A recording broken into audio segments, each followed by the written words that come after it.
আজ আমি রান্না করব আমুদিনী মাছ। আর এই মাছটা কিন্তু একদম চুরি করা নয়, এই মাছটা আমি কিনে এনেছি, কারণ এখানে কোনো পুকুর বা কোথাতেও হয় না, এই মাছটা কিনেই আনতে হয়েছে। যাই হোক, এই মাছটা খেতে কিন্তু দারুণ লাগে। আর আমি বাপের বাড়িতে খাইনি, আমি শ্বশুরবাড়িতেই প্রথম এই মাছটা খেয়েছি। আর এই মাছটা আমি রান্না করব আজ পেঁয়াজ গাছ দিয়ে।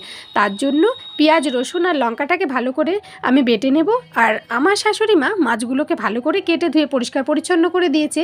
আর পেঁয়াজ গাছগুলোকে প্লাস পেঁয়াজগুলোকেও কেটে দিয়েছে। আমি সেগুলোতে কড়াইতে তেল দিয়ে মাছগুলোকে প্রথম ভেজে নিয়ে তারপর পেঁয়াজগুলোকে একটু লাল লাল করে ভেজে নিয়ে তার মধ্যে পেঁয়াজ গাছ, পরিমাণ মতো হলুদ, লবণ আর ওই বেটে রাখা মশলাটা দিয়ে একটু বেশি করে কষিয়ে নেব। তারপর দিয়ে দেবো পাকা টমেটো। সেটা কষাতে কষাতে যতক্ষণ তেল না ছাড়বে ততক্ষণ আমি কষিয়েই যাব। তারপর আমি অল্প একটু জল দিয়ে আর ওই ভেজে রাখা আমুদিনী মাছগুলোকে দিয়ে তারপর ধনেপাতা দিয়ে গরম গরম সবাইকে পরিবেশন করেছি। আমাদের তো দারুণ লেগেছে। তোমাদের কেমন লেগেছে অবশ্যই কমেন্টে জানাবে।